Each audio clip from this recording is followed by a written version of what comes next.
contrato de El Cadillal, era la primera vez en muchos años que una empresa británica se encargaba de un importante proyecto de ingeniería civil en la Argentina.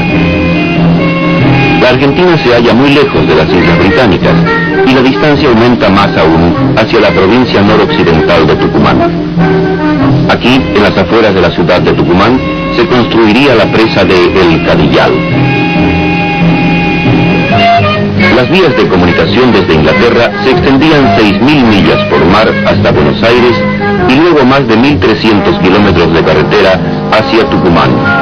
Y esta era la ruta que tenía que seguir cada unidad del equipo hacia el lugar de la presa, a unos 22 kilómetros de la capital de la provincia.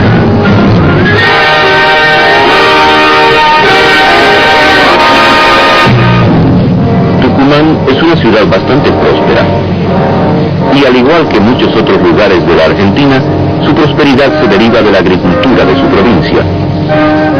Y al contemplar este ubérrimo lugar, podría pensarse que la provincia de Tucumán no tenía problemas.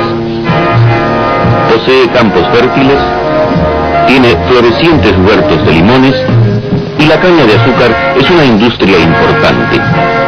¿Dónde está entonces el problema? O mejor aún, ¿cuándo ocurre el problema, ya que la fertilidad dura poco?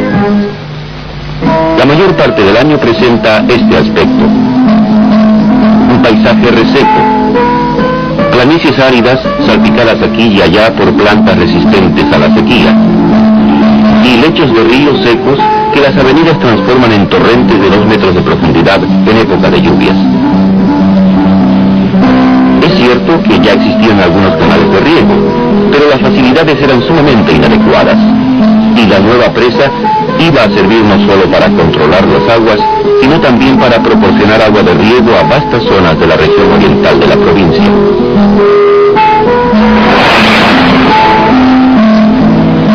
El plan básico era bastante simple. El río Salí serpentea por entre 2 laderas de montaña y se vuelve hacia el sur, con dirección a Tucumán. Una presa de tierra de unos 60 metros de altura se construiría a través de la angosta garganta. El río se desviaría por un túnel de 6 metros de diámetro. Una pequeña ataguía impediría el paso del agua, de modo que pudiera levantarse la presa principal. Además, habría un túnel de 3 metros de diámetro para alimentar una usina eléctrica, aquí. Ambos túneles necesitarían compuertas de control que tuviesen pozos de compuerta de 60 metros de profundidad, y se requeriría una chimenea de equilibrio sobre el túnel de 3 metros para aliviar la presión en las turbinas. Para evitar inundaciones, sería necesario perforar un túnel de aliviadero a través de la montaña, con un canal y un amortiguador. El proyecto se completaría con un lago artificial de 14 kilómetros cuadrados en el valle, detrás de la presa. El río tenía que ser desviado a través de un túnel de 6 metros mediante una ataguía. La construcción de esta presa a través del río no tuvo problemas, gracias a la variedad del equipo que se había llevado hasta allí. Y mientras se cerraba la última brecha, otra topadora completaba la operación de desvío al romper el dique que cerraba la entrada del túnel de 6 metros. Después de haber sido empleado para desviar el río, este túnel de 6 metros pasó a formar parte del sistema del control de inundaciones.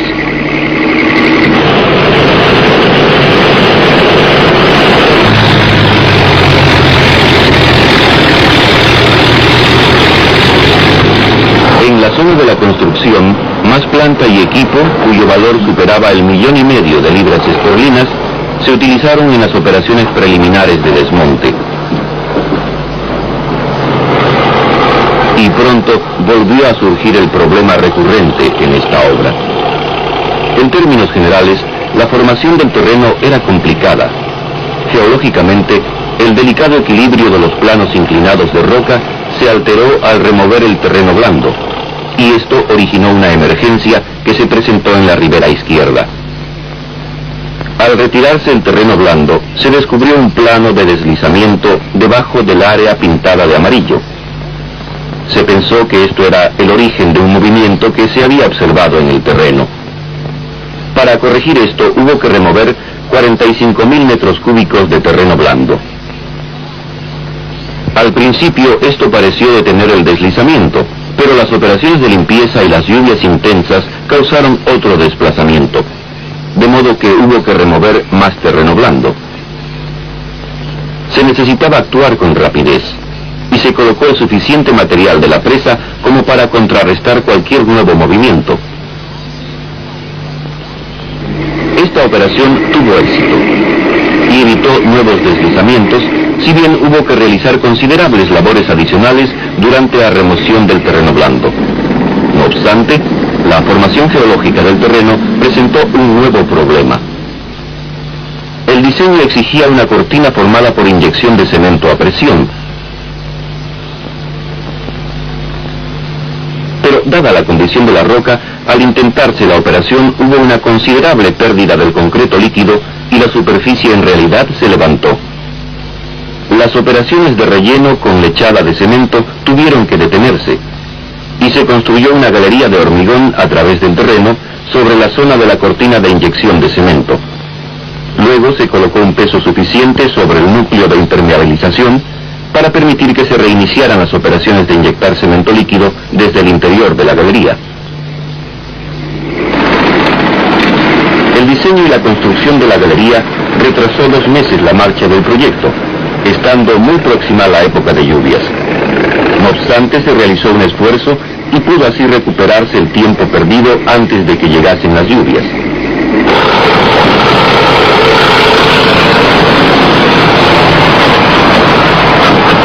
Una vez construida la galería, podría iniciarse la tarea principal de colocar el ripio, material que se obtenía de zonas de préstamo situadas aguas arriba. En la primera etapa, antes de las lluvias, hubo que transportar 1.500.000 metros cúbicos de ripio, y durante la jornada de 16 horas diarias, los camiones de volquete de 30 toneladas llegaban al lugar cada 2 minutos.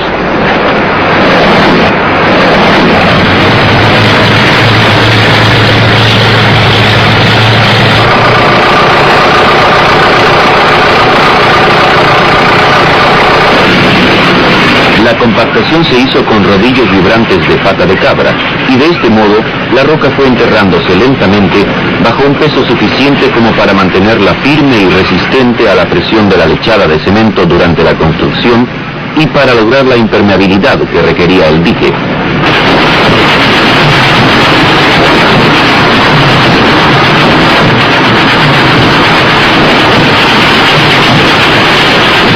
Una planta de cernir proporcionaba los diferentes tamaños de agregados y material filtrante que requería el proyecto.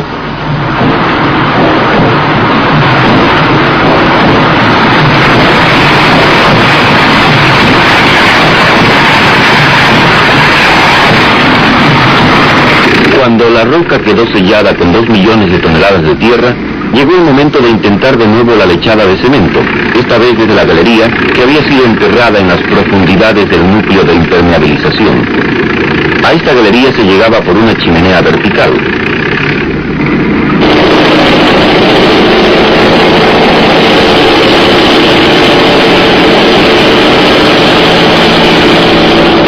La lechada de cemento desde la galería, con el tremendo peso encima, fue un completo éxito y continuó durante todo el período de construcción. La galería ha quedado como un acceso a la base de la presa y desde allí se podrán efectuar observaciones estructurales en el futuro.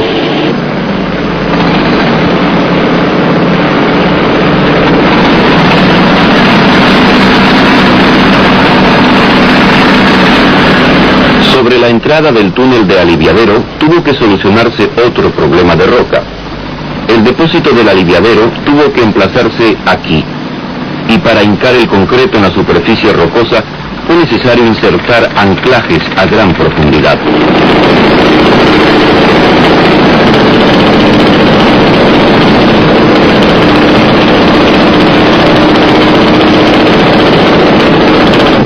En toda la zona zona se desarrollaban labores simultáneas. A la salida del túnel de aliviadero, la sección del canal fue excavada y rellenada de hormigón.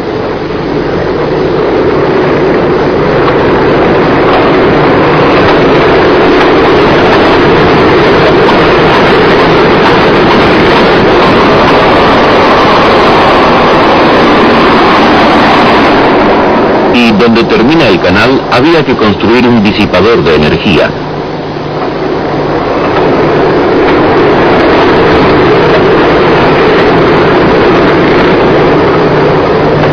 Y la usina eléctrica estaba ya tomando forma.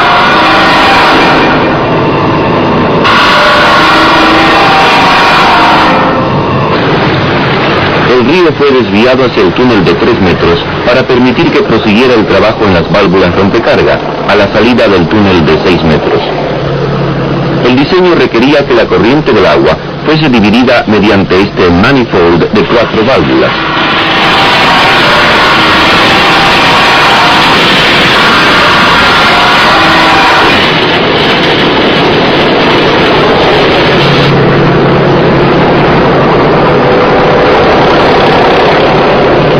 No muy lejos de allí, se había terminado de construir la chimenea de equilibrio de 60 metros sobre el túnel de 3 metros de diámetro. Para poner el concreto se utilizó un encofrado deslizante continuo. Pero los caprichos de la geología no fueron los únicos problemas que encontraron allí los ingenieros. Inevitablemente llegaron al fin las lluvias.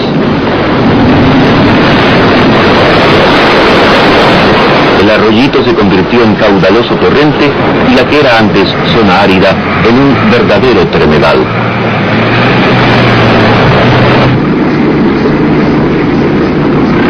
Uno de los aspectos extraordinarios de este proyecto fue que, a pesar de las dificultades esperadas e inesperadas, las obras terminaron exactamente en la fecha prevista.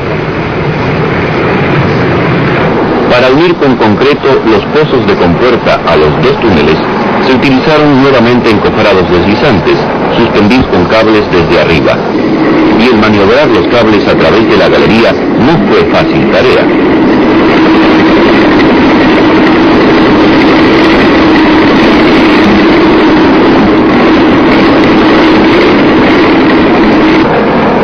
El encofrado tenía solo 1 metro de espesor, pero los pozos medían 60 metros de arriba a abajo. Y fue una operación complicada el mantener el encofrado alineado durante su largo y lento avance.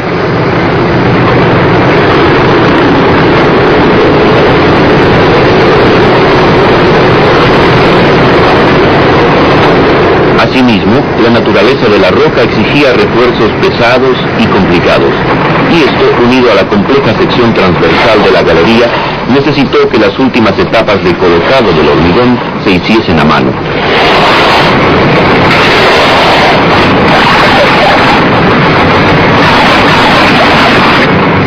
Un factor importante en el proyecto del Cadillal fue el nivel de cooperación alcanzado entre los 30 ingenieros británicos llevados de Inglaterra y los 1.200 trabajadores contratados localmente.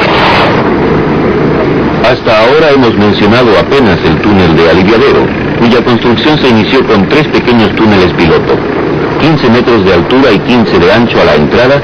Este se considera un túnel de gran tamaño y fue quizá la parte más interesante de todo el proyecto.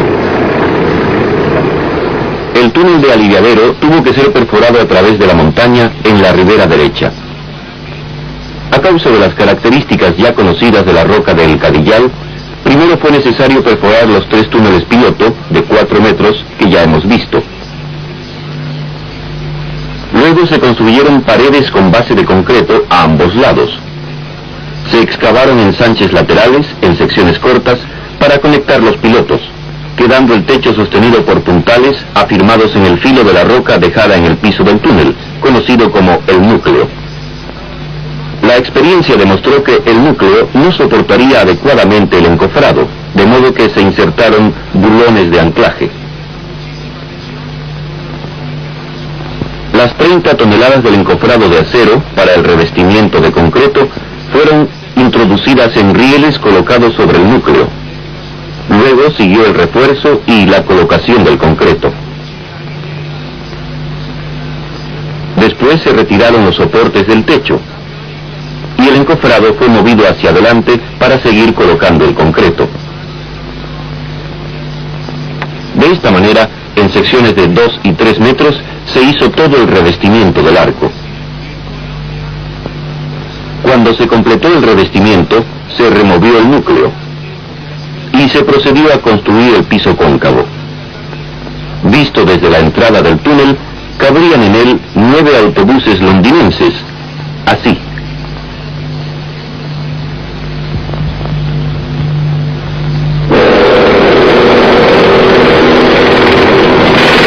Para perforar el túnel de 12 metros de alto y 15 de ancho a través de esta roca difícil, se requerían ingenieros de primer orden, y a veces los equipos podían avanzar tan solo unos cuantos pies por jornada.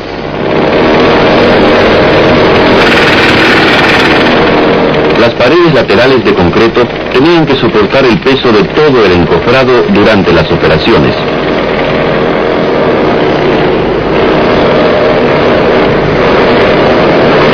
Se necesitaba un refuerzo muy sólido para el revestimiento de concreto, pero por lo menos el metro de espesor que había entre el encofrado y el techo dejaba suficiente espacio de acceso para colocar el refuerzo.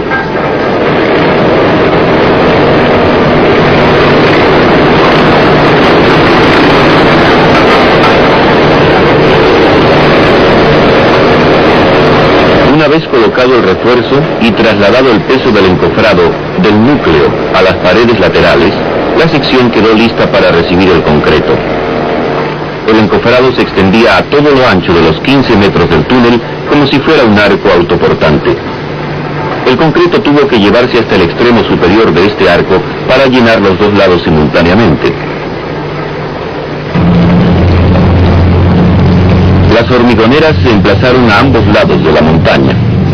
De esta planta se despachaban cargas de 4 metros cúbicos de la mezcla mediante una tolva que la vertía en carros que se deslizaban sobre rieles por encima del encofrado. Los carros cargados podían ser entonces movidos a lo largo de los rieles hasta el frente.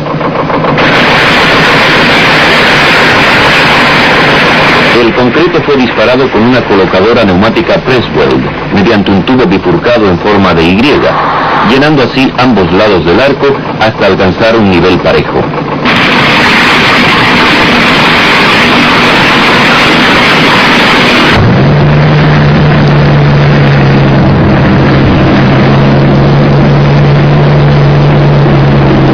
El túnel de aliviadero, terminado, es un excelente ejemplo de buena ingeniería en condiciones de considerable dificultad, y su tamaño es impresionante desde cualquier punto de vista.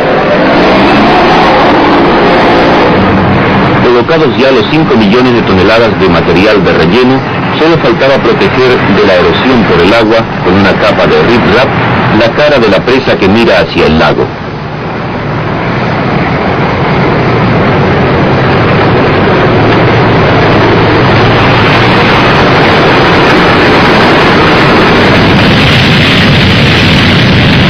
Una espléndida cascada mostraba dónde se había terminado el manifold de 4 válvulas al final del túnel de 6 metros.